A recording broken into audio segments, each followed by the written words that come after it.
everybody, welcome back to the Medical Projects channel. If you are new around here, my name is Olivia. I'm a second year medical student at King's College London, and here at Medical Projects we're all about trying to support you and your medical school application. My job here is to offer you all of my tips and tricks and bits of advice I've learned throughout my own medical school application to make sure that you have the best possible chances of getting accepted into medical school. So for today's video I thought we'd talk about another aspect of the medical school application, and that is going to be all about your personal statement. In case you're unaware of what this entails, it is around a 500 word 4,000 character limit bit of writing, and it's your opportunity to show your commitment and motivation for studying medicine and showcase yourself in the best possible light. You want to convince those admissions tutors that you are going to be a perfect future doctor and that you should be accepted into their medical program. So for the outline of the video, I'm going to be talking about how I personally structured my personal statement and what you should be covering in your personal statement. I'm going to be covering things that look really good, and especially how to talk about your work experience because that is absolutely vital. And I'm also going to be talking about things that you should try and avoid and things that don't look so good in your personal statement. So I'm really hoping you'll find this video useful, and without further ado, let's get on with it. So before we talk about how I structure the personal statement,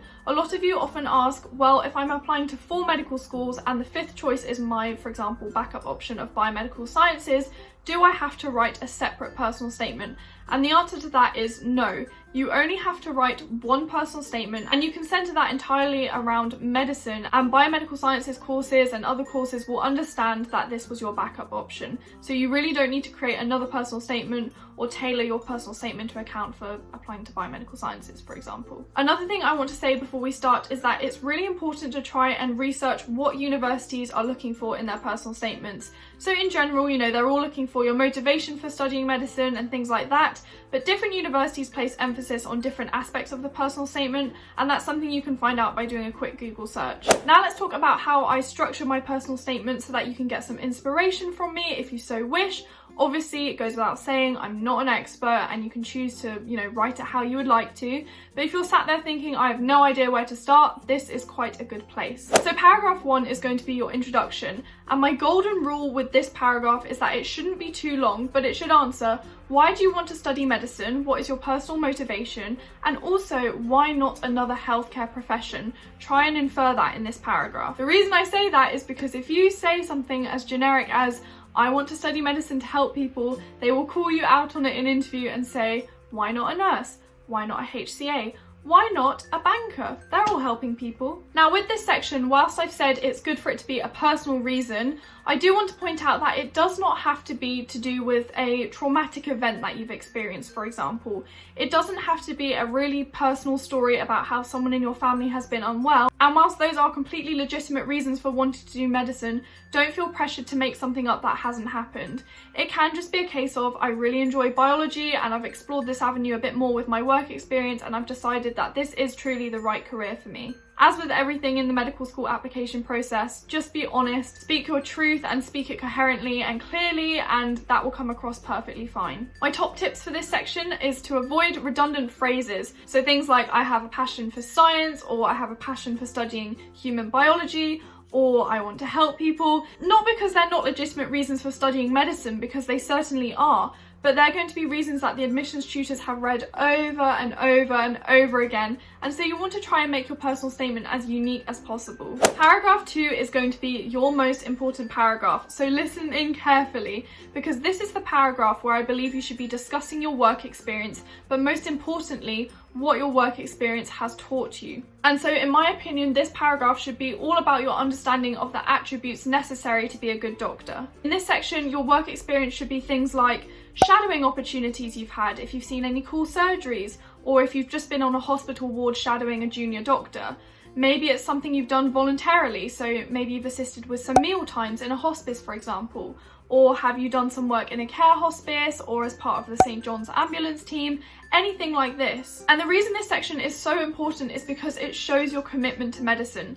Lots of students think that perhaps if I just talk about a really elaborate surgery I've been able to witness, that will come across really well and that will be super impressive to the admissions tutors. But in actual fact, what they're looking for is to see what you've taken from that work experience. So even if you haven't managed to secure those really top hospital work experience opportunities, doing something like volunteering in a care hospice is just as credible. But my golden number rule tip for this section is Do not describe in detail what you've seen. It can be so tempting if you've seen a really elaborate surgery to go into detail about it and go into the pathology of the disease you saw, and you might think that that looks really impressive, but the admissions tutors don't care and it is simply a waste of word count. So here's how I advise writing about your work experience. Start with a sentence that just sets the scene. So for example, I was lucky enough to shadow a surgeon who was performing a scoliosis corrective surgery. That's all you need to say. You don't even need to say where it was, you don't need to say the name of the surgeon, just set the scene so that they know what you're going to be talking about. And then you need to talk about what qualities you saw with your very own eyes being demonstrated to you. So did you see the doctor showing empathy towards a patient when he was discussing a really difficult topic with them? Did you see a doctor showcasing his skills in leadership when he was leading the surgery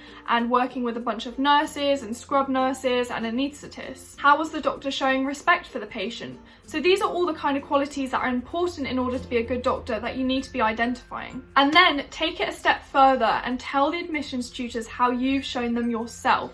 So for example, you might say, I was lucky enough to observe a scoliosis corrective surgery, and I noticed that the doctor was constantly working in collaboration with the nurses and the anaesthetists to ensure patient safety was maintained throughout. I myself have shown this because I am the captain of the football team, and this means that I'm constantly coordinating a group of players, and I think this is a really important quality in order to be a good doctor. So remember, do not go into detail about what your work experience entailed. Set the scene so that the admissions tutors can understand what's going on, and then identify the qualities you've seen that you believe are important in order to be a good doctor, and then demonstrate to the admissions tutors that you've shown these yourself and give an example. My golden rule with writing your personal statement is wherever possible, link it back to medicine, and also wherever possible, put your money where your mouth is. Show them how you have demonstrated these qualities you're identifying as being important. So for paragraph 3, I think we should be talking about some of your extracurriculars, different hobbies, any prizes you've won, things like that. Again, I know there is a pressure to think, oh, I need to have got grade 8 in violin, I need to be captain of the hockey team, but actually it doesn't even have to be that impressive. It can be anything that you genuinely enjoy, but again, just try and link it back to medicine and the qualities that you think are important in order to be a good doctor. The point of this section is to essentially show that you're an all well-rounded individual. Medicine is very stressful and a lot of people are very academically gifted, so it is not enough to just have great grades and be top of your class. You need to show that you're going to be able to deal with a heavy workload, and you need to show that you're able to manage the stress of this by having interests outside of medicine. Again, this is an excellent opportunity to showcase some of the skills that you have. So for example, I have shown that I have really good skills in time management because I've been able to maintain piano lessons throughout my difficult studies. Again, I know it's tempting to want to exaggerate, but admissions tutors can see this. It reads very obviously in your personal statement, and you will be called up on it in interview, more likely than not. And finally, the last paragraph in your personal statement should be a summary. It's easy to overlook this section once you get here. You've written all about your work experience and you've shown you've got all the attributes necessary to be a good doctor, but this is the ultimate last opportunity to say, this is why you should pick me. There are loads of other people that are going to have similar academics to you, similar extracurriculars to you, so it's your final chance to really impress them. And so the thing I always think about when writing this section is, why you and why not someone else? And one way that I think can really set you apart from other candidates is by showing that you have the emotional maturity. And what I mean by this is you've carefully considered this career and it's not been something you've been coerced into doing by your parents or because you think it pays well or it's going to get you that doctor status. You need to show that you've actually considered that this is a really challenging career you're going to go into, but you need to prove to them that despite all of this, you think it's still the right career choice for you. So you might be talking about things like, I've considered this career and I realise that there's going to be many long hours ahead and it's going to be very emotionally taxing at times. However, I've shown I've been able to deal with this throughout my life by doing whatever you want to say you've done.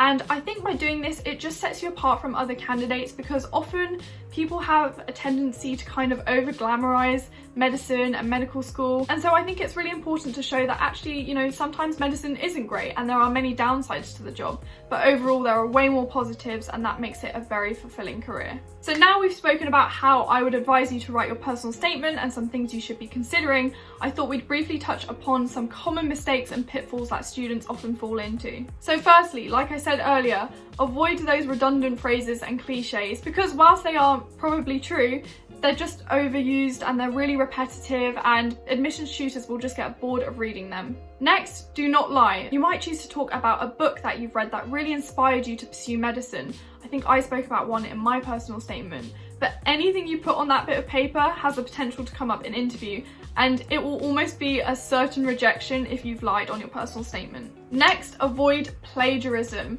Now you might be thinking, how can I plagiarize with a personal statement if it's personal to me? Well, there's loads of really excellent personal statements out there on the internet for inspiration, but without realizing, often when you're reading these, you start using sort of a similar vocabulary and writing out sentences that are very similar. So do try and avoid this, because that will not look good on your application. Next, it sounds like an obvious one, but make sure your grammar is good. I think when you're concentrating so much on the content, you can sometimes overlook basic things like punctuation and spelling, and they stick out like a sore thumb, and it just does not look professional whatsoever. Next, I'm going to hammer this point home again. Do not be descriptive about your work experience. Talk about the qualities you've seen demonstrated to you and the ones that you believe yourself to possess.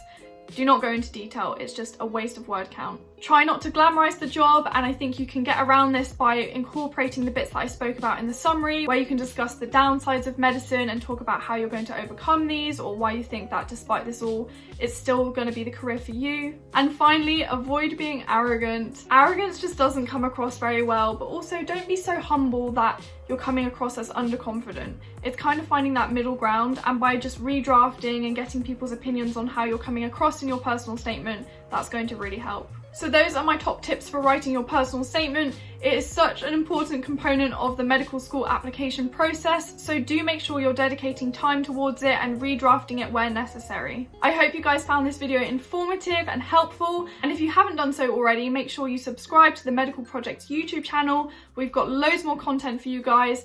Like this video, and as ever, if you have any suggestions or further bits of advice on how to write your personal statement, do let us know in the comments down below. I hope you all have a wonderful day. I wish you the best of luck with writing your personal statement, and I'll talk to you soon.